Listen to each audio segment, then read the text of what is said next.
இன்றைக்கி என்ன பார்க்க போகிறோம்னா ரசம். அதாவது கோழி வேக வச்ச தண்ணி கொஞ்சம் எடுத்து கொஞ்சம் ஊற்றின ரசம். கொஞ்சம் அது கூட இன்னொன்று ஒரு பொருளையும் ஆட் பண்ணணும். அது கொஞ்சம் டேஸ்ட் கூட்டும். என்னென்னா கொஞ்சம் எலுமிச்சம்பழம் சைஸில் கொஞ்சம் புளி ஊற வச்சு வடித்து வச்சுருக்கேன். கொஞ்சம் கொத்தமல்லி தலையும் பிச்சு போட்டிருக்கேன். ஒரு மீடியம் சைஸ் 3 தக்காளி போட்டிருக்கேன்.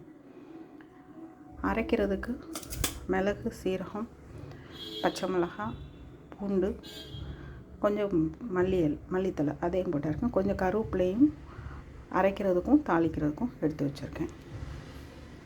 இப்போ இந்த இதை அப்படியே நம்ம அந்த தக்காளியை அதோடையே பிசையணும். அந்த மல்லி இலை, தக்காளி எல்லாமே அதோடையே போட்டு பிசையணும்.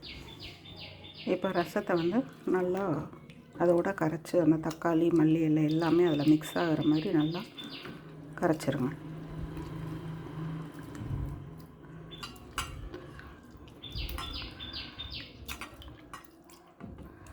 கரைச்சிட்டு அதுக்குள்ளே இந்த கரைச்சி முடித்தோன்னா இந்த நம்ம மிளகு சீரகம் எல்லாம் எடுத்தோம்னா அதில் இப்படி கொஞ்சம் பரப்பரன்னு அரைச்சிட்டுங்க.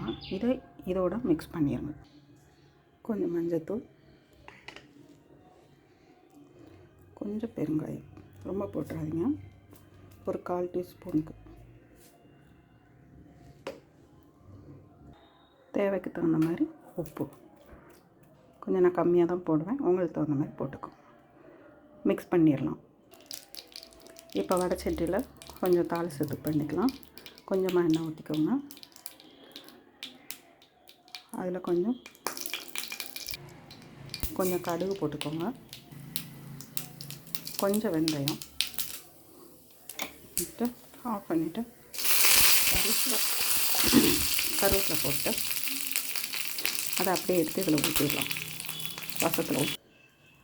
ரசத்தில் இந்த ஊற்றிட்டோம் பார்த்திங்களா, ஒரு லைட்டாக அப்படி பண்ணிவிட்டு அவ்வளோதான். சிம்மில் வச்சு கொஞ்சம் சிக்கன் சாறையும் அதில் ஊற்றிடுங்க.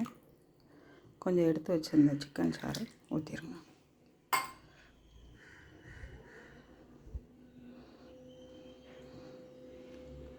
சிம்லேயே வச்சு மூடி வச்சிருங்க. அவ்வளோதான். கொஞ்சம் நுர கூடனோடனே ஆஃப் பண்ணிடலாம். கொஞ்சம் சிக்கன் சாறு ஊற்றும் போது டேஸ்ட்டு கொஞ்சம் கடையில் சாப்பிட்ற ரசம் டேஸ்ட்டு வரும். பருப்பு தண்ணி ஊற்றினாலும் வரும், மட்டன் சாறு ஊற்றினாலும் வரும். கொஞ்சம் சிக்கன் சாறு எடுத்து வைக்க மறந்துட்டிங்கன்னா சிக்கன் குழம்பு தேங்காய் ஊற்றுறதுக்கு முன்னாடி குழம்பு இருக்கும் இல்லையா, அந்த குழம்பு லைட்டாக ஒரு ஸ்பூன் அதில் ஆட் பண்ணிக்கிட்டிங்கன்னா ரசம் நல்லாயிருக்கும். எனக்கு இந்த நான்வெஜ் வைக்கும் போது மட்டும்தான் அந்த ரசம் ஓரளவு நல்லா வரும். தேங்க்யூ. ரசம் கூட்டின பிறகு சிம்மில் வச்சு ஒரு 5 நிமிஷம் தான், லைட்டாக சைடில் கொதி வரும். அவ்வளோதான். சுற்றி கொஞ்சம் நுர கூட்டின மாதிரி வருது. அவ்வளோ, ரசம் ரெடி.